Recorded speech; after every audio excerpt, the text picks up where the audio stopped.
Class 12 third semester সংস্কৃত বিষয়ের সমস্ত ছাত্রছাত্রীকে আজকের ক্লাসে স্বাগতম। আজকে আমরা তোমাদের প্র্যাকটিস সেট আলোচনা করব। এই প্র্যাকটিস সেট আলোচনার সময় তোমরা প্রত্যেকটা প্রশ্নের জন্য 10 সেকেন্ড করে সময় পাবে উত্তর দেওয়ার। এবারে এখানে মোট 20টা প্রশ্ন আছে।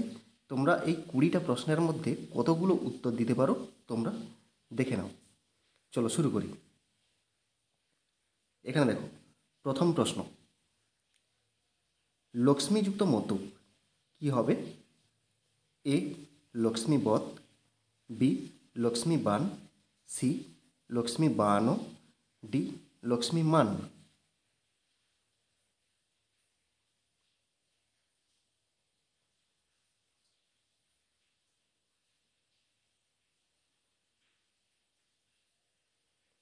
এর উত্তর হবে অপশন এ লক্ষ্মী বধ।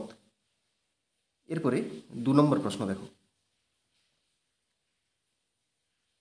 2 নম্বর প্রশ্ন, লক্ষ্মীযুক্ত মতুক যুক্ত পুংলিঙ্গ প্রথমা একবচন।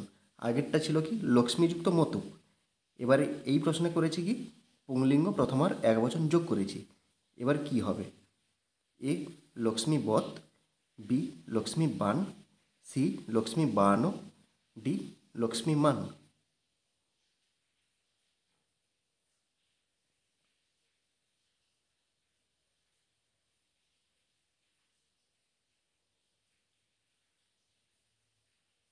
এর উত্তর হবে অপশন বি লক্ষ্মী বান। এরপরে দেখো 3 নম্বর প্রশ্ন, রঘুযুক্ত অন কি হবে? এ রঘু, বি রঘব, সি রাঘব, ডি রাঘব।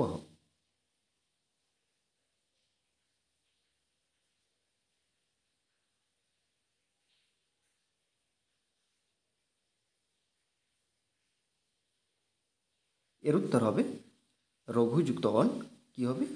রাঘব। অপশান সি হবে উত্তর। এরপরে দেখো,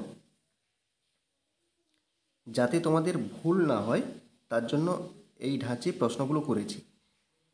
4 নম্বর প্রশ্ন দেখো, রঘুযুক্ত অন যুক্ত পুংলিঙ্গ প্রথমা একবচন কি হবে?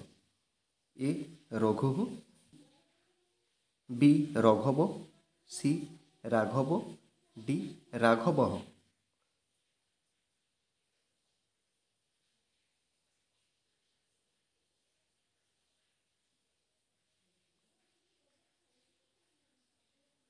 এর উত্তর হবে অপশান ডি রাঘবহ।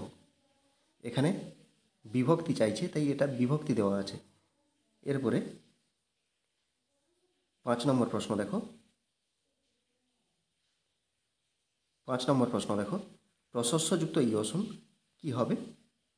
এ প্রেয়স, বি শ্রেয়সী, সি শ্রেয়ান, ডি শ্রেষ্ঠ।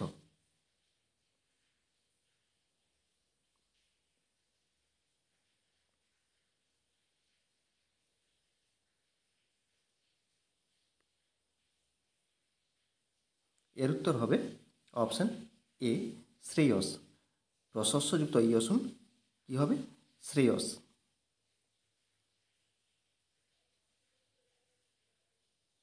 এরপরে 7 নম্বর প্রশ্ন দেখো, বৃদ্ধযুক্ত ইষ্ঠন কি হবে? এ শ্রেষ্ঠ, বি জ্যেষ্ঠ, সি উভয়ই, ডি কোনোটি নয়।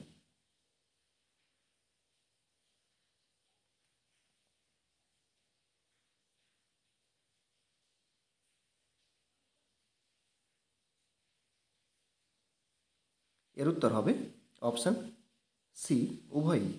বৃদ্ধযুক্ত ইষ্ঠন কী হয়? শ্রেষ্ঠও হবে আর জ্যেষ্ঠও হয়।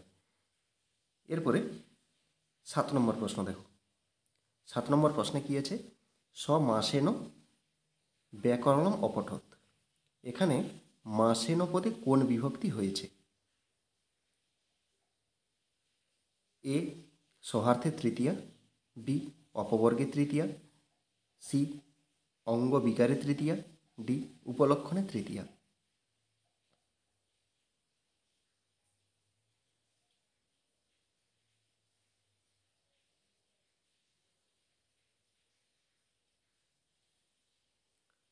এখানে উত্তর হবে অপশান বি, অপবর্গে তৃতীয়া।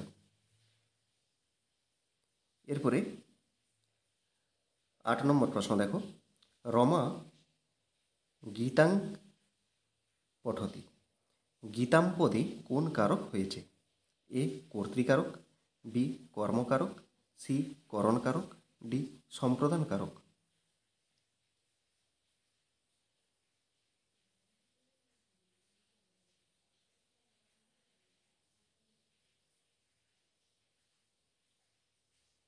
এর উত্তর হবে অপশান বি, কর্মকারক।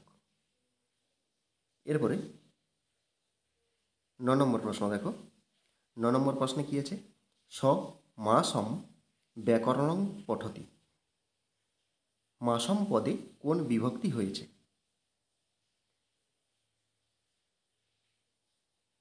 এ সহার্থে তৃতীয়া, বি বিনা শব্দযোগে তৃতীয়া, সি অঙ্গবিকারে তৃতীয়া, ডি ব্যাপ্তি অর্থে দ্বিতীয়া।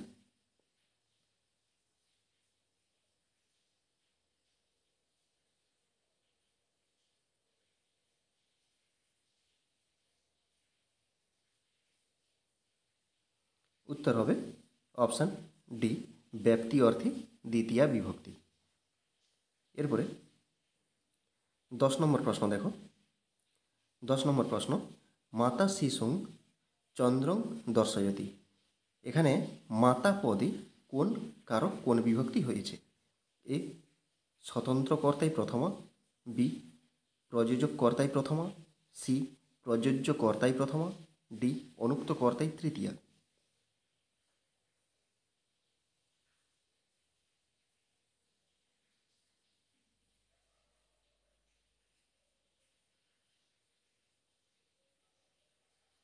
এর উত্তর হবে অপশান বি, প্রযোজক কর্তায় প্রথমা বিভক্তি।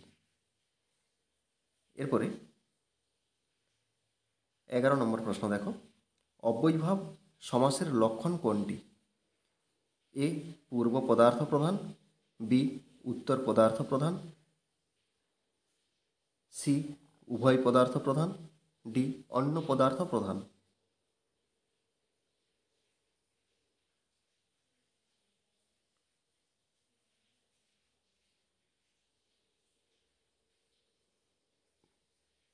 এর উত্তর হবে অপশান এ, পূর্ব পদার্থ প্রধান।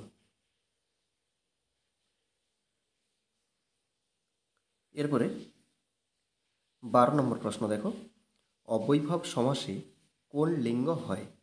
এ পুংলিঙ্গ, বি স্ত্রীলিঙ্গ, সি ক্লিবলিঙ্গ, ডি সবকটি।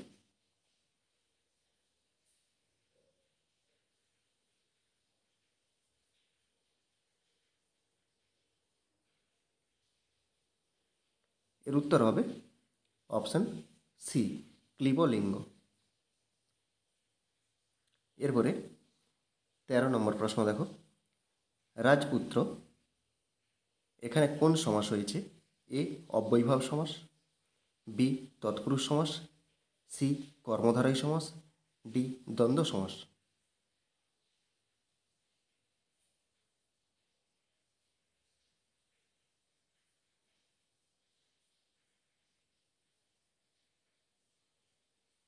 এর উত্তর হবে অপশান বি, তৎপুরুষ সমাস। এরপরে 14 নম্বর প্রশ্ন দেখো, শরণাপন্ন হ এখানে কোন সমাস হয়েছে?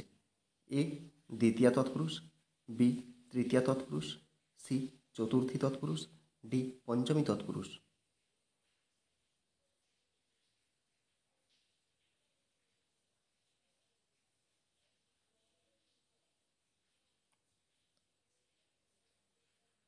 এর উত্তর হবে অপশান এ, দ্বিতীয়া তৎপুরুষ।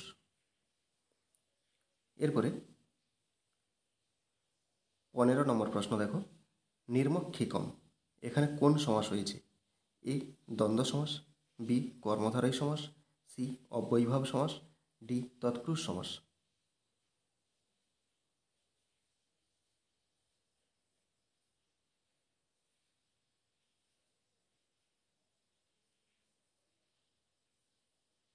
এর উত্তর হবে অপশান সি অব্যয়ীভাব সমাস। এরপরে 16 নম্বর প্রশ্ন দেখো, আত্মনঃ পুত্রমিচ্ছতি কি হবে? এ পুত্র কাম্যতি, বি পুত্রিয়তি, সি উভয়, ডি পুত্রায়তে।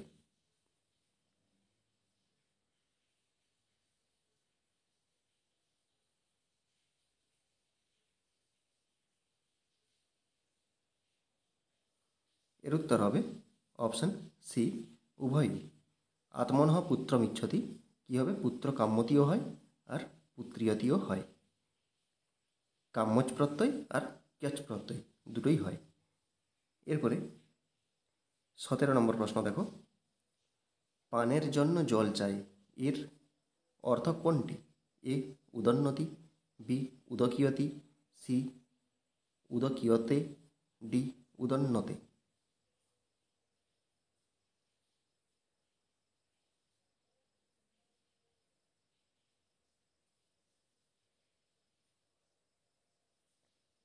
এর উত্তর হবে অপশান এ উদন্নতি।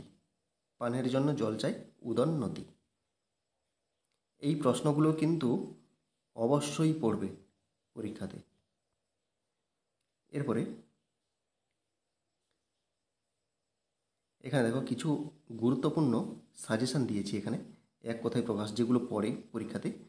উদকং পাতুম ইচ্ছতি উদন্নতি, নমঃ করতি নমস্যতি, আত্মনঃ পুত্রমিচ্ছতি পুত্র কাম্যতি, শব্দং করতি শব্দায়তে, কলহং করতি কলহায়তে। এই কটা এক কথায় প্রকাশের মধ্যে তোমাদের পরীক্ষাতে থাকবে। আর এখানে দেখো অর্থ পার্থক্য। অর্থ পার্থক্যের মধ্যে উদন্নতি পানের জন্য জল চাই, উদকীয়তি অন্য কারণে জল চাই, ধনীয়তি অর্থ ইচ্ছা করে, ধনায়তি লোভবশত অর্থ ইচ্ছা করে, পুত্রিয়তি নিজে পুত্র ইচ্ছা করে, পুত্রায়তে মানে পুত্রের মতো আচরণ করে। অত্যন্ত গুরুত্বপূর্ণ, এগুলো সাজেশন হিসেবে তোমরা মুখস্থ করবে। এরপরে 18 নম্বর প্রশ্ন দেখো, আচরণ অর্থে কোন প্রত্যয় হয়? এ কাম্যজ প্রত্যয়, বি ক্যাচ প্রত্যয়, সি ক্যাং প্রত্যয়, ডি নিজ প্রত্যয়।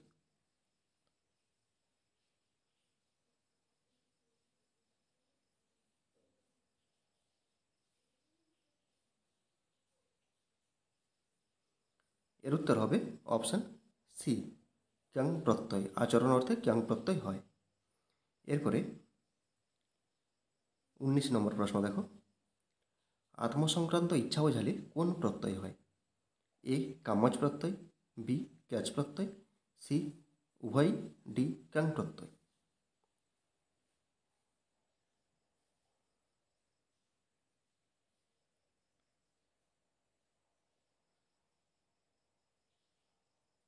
এর উত্তর হবে অপশান সি উভয়ই। এখানে কাম্যজ প্রত্যয়ও হবে আর ক্যাচ প্রত্যয়ও হবে।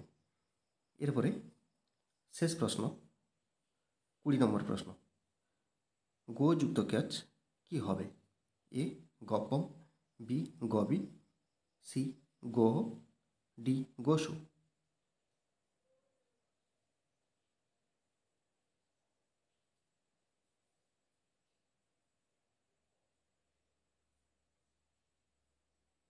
এর উত্তর হবে অপশান এ গব্বম। গো যুক্ত ক্যাচ গব্বম।